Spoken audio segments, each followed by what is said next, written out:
Hi every one. இன்றைக்கி morning எழுந்து fundamental duties தான் நோட்ஸ் எடுத்தேன். மோஸ்ட்டாக எக்ஸாமில் இதுலேருந்து ஒரு கொஷின் கேட்டுடுறாங்க. நான் ஃபாஸ்ட்டாக எது இம்பார்ட்டண்ட் பாயிண்ட்ஸ்ன்னு மட்டும் சொல்லிடுறேன். இது உங்களுக்கு ரிவிஷன் மாதிரி இருக்கும். வீடியோவோட எண்டில் இதோட ஷார்ட்கட்ஸும் சொல்லியிருக்கேன். நம்ம நாட்டில் இருக்க ஒவ்வொரு சிட்டிசனோட கடமைகளை தான் இந்த அடிப்படை கடமைகளில் சொல்லியிருக்காங்க. அம்பேத்கர் எழுதின கான்ஸ்டியூஷன் புக், அதாவது ஜனவரி 26, 1950 ஏற்றுக்கொள்ளப்பட்ட கான்ஸ்டியூஷன் புக்கில் இந்த அடிப்படை கடமைகள்னே ஒரு டாபிக் இல்லை. இந்திரா காந்தி தான் இதை சேர்த்தாங்க. 1976 42வது சட்ட திருத்தத்தில் இதை சேர்த்துருக்காங்க. அடிப்படை கடமைகள் பகுதி 4A ஆர்டிக்கிள் படி 51A சொல்லியிருக்காங்க. இதை பரிந்துரைச்சது ஸ்வரன் சிங் கமிட்டி. 1976 எமர்ஜென்சி டைமில் இந்த குழு இந்திரா காந்தியால் உருவாக்கப்பட்டது. 8 அடிப்படை கடமைகளை இந்த குழு பரிந்துரைச்சாங்க. இந்திரா காந்தி 10 அடிப்படை கடமைகளாக இதை மாற்றி வெளியிட்டாங்க 1976. ஆனால் இப்போது 11 அடிப்படை கடமைகள் இருக்குது. 11வது அடிப்படை கடமையை வாஜ்பாய் சேர்த்தாரு. 86வது சட்ட திருத்தத்தில் 2002 அப்போ சேர்த்துருக்காரு. அது part 4A 51A small K அப்படின்னு சேர்த்துருக்காரு. இது எதை எக்ஸ்பிளைன் பண்ணுதுன்னா, 6லேருந்து 14 வயது குழந்தைகளுக்கு அவங்க பெற்றோர்கள் கண்டிப்பாக எஜுகேஷன் கொடுக்கணும்னு இந்த ஆர்டிக்கல் சொல்லுது. அடிப்படை கடமைகளை ரஷ்யா நாட்டை பார்த்து எடுத்திருக்காங்க. இது நாட் ஜஸ்டிசபிள் இன் நேச்சர், அதாவது ஃபாலோ பண்ணலன்னா கொண்டு போய் ஜெயிலெலாம் போட முடியாது. அடிப்படை கடமைகளை வச்சு ஏதாவது ரூல்ஸ் போட்டிருக்காங்களான்னு செக் பண்ணுறதுக்காக வெர்மா கமிட்டின்னு 1999 போட்டிருக்காங்க. அந்த கமிட்டி என்ன ரிப்போர்ட் கொடுக்குதுன்னா, 1972 வனவிலங்கு பாதுகாப்பு சட்டம்னு போட்டிருக்காங்க.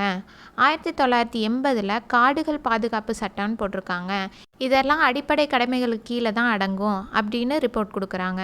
இதுக்கான ஷார்ட்கட்ஸ் பார்த்துட்டு அடுத்தது ஆர்டிகல்ஸ் போகலாம். எல்லாத்துக்கும் மினி கான்ஸ்டியூஷன்னா கண்டிப்பாக ஞாபகம் இருக்கும். அது இந்திரா காந்தி கொண்டு வந்தது 1976 ஞாபகம் இருக்கும். மினி கான்ஸ்டியூஷனில் தான் ஃபண்டமெண்டல் டியூட்டிஸ்மே கொண்டு வந்திருக்காங்க. ஸ்வரன் சிங்னா ஸ்வர்ணா அக்கான்னு ஞாபகம் வச்சுக்கலாம். ஸ்வரன் ஸ்வர்ணா அப்படின்னு மாற்றிக்கலாம். மினி கான்ஸ்டியூஷனுக்கு மினினா சின்ன அப்படின்னு ஞாபகம் வச்சுக்கலாம். அப்போ என்ன சொல்லலான்னா, கடமைன்னு வந்துட்டா ஸ்வர்ணாக்கா ஒரு சின்ன விஷயத்தை கூட விட மாட்டாங்க. ஸ்வர்ணாக்கான ஸ்வரன் சிங், சின்ன விஷயம்னா மினி கான்ஸ்டியூஷன், அதாவது 1976. இதில் அடுத்த சட்ட திருத்தம் பண்ணது 86வது சட்ட திருத்தம். அடிப்படை கடமைகளை கொண்டு வந்தது 1976. அடுத்த சட்ட திருத்தம் 86வது சட்ட திருத்தம். அப்போ 76, 86 ஞாபகம் வச்சுக்கோங்க. 86 6ன்னு இருக்கு இல்லையா, அப்போ 6லேருந்து 14 வயசு குழந்தைகள் அப்படின்னு ஞாபகம் வச்சுக்கலாம். மற்றதெல்லாம் கொஞ்சம் ஈஸி தான். இப்போ ஆர்டிகல்ஸ் பார்க்கலாம். இதை எக்ஸ்பிளைன் பண்ணாமல் ஃபாஸ்ட்டாக ஷார்ட்கட்ஸ் மட்டும் சொல்லிடுறேன். ABC 3ஐயும் சேர்த்து ஞாபகம் வச்சுக்கோங்க. A ஃபார் ஆந்தம், நேஷ்னல் ஃப்ளாகை பார்த்து நேஷ்னல் ஆந்தம் பாடுவோம். ஃப்ளாகும் ஆந்தமும் நமக்கு எப்படி கிடச்சிது? அந்த ஃப்ரீடம் ஸ்ட்ரகிள்னால தான் கிடச்சிது. அப்போ Bனா ஃப்ரீடம் ஃபைட்டர்ஸ் ஞாபகம் வரணும். ஃப்ரீடம் ஃபைட்டர்ஸ் நமக்கு என்ன சொல்லியிருக்காங்க? ஒற்றுமையாக இருக்க சொல்லியிருக்காங்க. அப்போ Cனா நமக்கு யூனிட்டி அண்ட் இன்டெகிரிட்டி ஞாபகம் வரணும். ஒற்றுமையாக இருக்கிறது Cனா ஞாபகம் வரணும். அடுத்து Dனா defend, D for defend, D ஞாபகம் வச்சுக்கோங்க. யார் நம்ம நாட்டை டிஃபெண்ட் பண்ணுவா? ஆர்மி பீப்புள் தானே. அவங்களாம் நம்ம நேஷனுக்காக சர்வீஸ் பண்ணுறவங்க தானே. அப்போ டிஃபெண்டும் நேஷ்னல் சர்வீஸும் Dயில் வரும். ஈனாலே பிரதர்ஹுட்டும் விமனுக்கு ரெஸ்பெக்ட் பண்ணுறதும் ஞாபகம் வரணும். அப்போ இதை எப்படி ஞாபகம் வச்சுக்கலான்னா, நம்ம ஸ்மைலிங்க்கு என்னன்னு சொல்லுவோம்? அப்படின்னு சொல்லுவோம்ல. அப்போ நம்ம பிரதரையும் விமனையும் பார்த்து நல்லா சிரிக்கிறோம், ஈன்னு சிரிக்கிறோம் அப்படின்னு ஞாபகம் வச்சுக்கோங்க. ஈனாலே பிரதர்ஹுட்டும் விமனை ரெஸ்பெக்ட் பண்ணுறதும். எஃப்ல என்ன சொல்லியிருக்காங்கன்னா, நம்ம கலாச்சாரத்தை பாதுகாக்கணும்னு சொல்லியிருக்காங்க. எஃப்னா ஃபோக்குன்னு ஞாபகம் வச்சுக்கோங்க. ஃபோக் டான்ஸ், கண்ட்ரிஸ் கல்ச்சர்னாலே ஃபோக் டான்ஸை தான் சொல்லுவோம். ஃபோக் டான்ஸ்னால் நம்ம பாரம்பரியமான நடனம் அப்படின்னு தானே சொல்கிறோம்.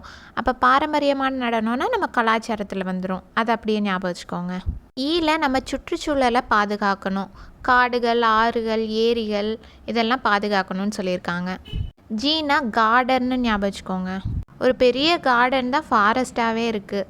ஃபாரஸ்ட்டில் லேக் இருக்கும், ரிவர் இருக்கும், இதெல்லாம் இருக்கும்ல. அப்போ ஜீனா கார்டன், ஒரு பெரிய கார்டனை தான் ஃபாரஸ்ட்டுன்னு சொல்கிறோன்னு ஞாபகம் வச்சுக்கலாம். ஹெச்சுக்கு இங்கிலீஷில் பாருங்கள் ஹியூமனிசம்னு இருக்கும். அப்போ ஹெச் ஃபார் ஹியூமனிசம், ஹியூமன் தான் அறிவியல் மனப்பாங்கோடு இருப்பாங்க, ஆராய்ச்சியும் அவங்க தான் பண்ணுவாங்க. அப்போ H for human, humanism. Next ஐக்கு பொது சொத்தை பாதுகாக்கணும், வன்முறையை தவிர்க்கணும்னு போட்டிருக்காங்க.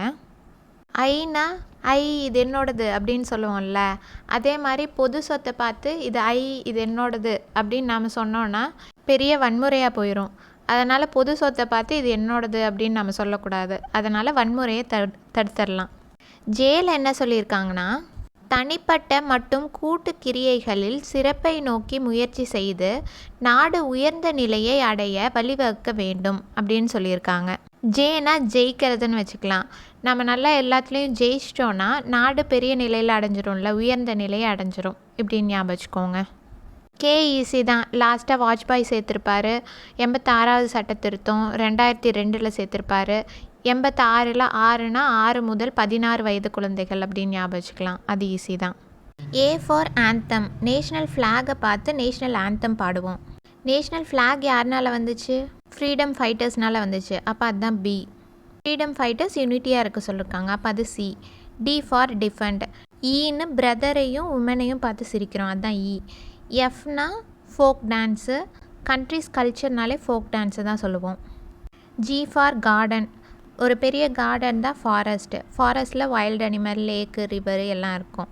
H for humanism. ஹியூமன் தான் வந்து சயின்டிஃபிக் டெம்பராகவும் இருப்பாங்க, அறிவியல் ஆராய்ச்சி எல்லாம் பண்ணுவாங்க. ஜெயின்னு பப்ளிக் ப்ராப்பர்ட்டியை பார்த்து சொன்னோன்னா அது பெரிய வயலன்ஸாக போயிடும். ஜேனா ஜெயிக்கிறது, நம்ம ஜெயிச்சு நாட்டை வளர்ச்சியின் பாதையில் கொண்டு போகிறோம். கேனா தெரியும், 86th அமெண்ட்மெண்ட் ஆக்ட், அவ்வளோதான். அடிப்படை கடமைகள் ரஷ்யாவிலேருந்து எடுத்திருப்பாங்க. இதை எப்படி ஷார்ட்கட்டாக ஞாபகம் வச்சுக்கலான்னா, ரஷ்யா ருசியா அப்படின்னு ஞாபகம் வச்சுக்கோங்க. ருசியா சமைச்சு சாப்பிட்றது தான் நமக்கு ஒரு பெரிய கடமை அப்படின்னு ஞாபகம் வச்சுக்கோங்க. மோஸ்ட்டாக இதுலேருந்து எப்படி கொஷின்ஸ் கேட்டிருக்காங்கன்னா, எந்த நாட்டிலேருந்து எடுக்கப்பட்டது, எந்த கமிட்டி பரிந்துரைச்சாங்க, எந்த சட்ட திருத்தத்தில் இதை கொண்டு வந்தாங்க, அப்புறம் 86வது சட்ட திருத்தத்தை பற்றி கேட்டிருக்காங்க. ஆர்டிகல்ஸில் 4 ஆப்ஷன் கொடுத்துட்டு இதில் எது பொருந்தாதது அப்படின்னு கேட்டிருக்காங்க. அவ்வளோதான் இதில் இருக்க கொஷின்ஸே.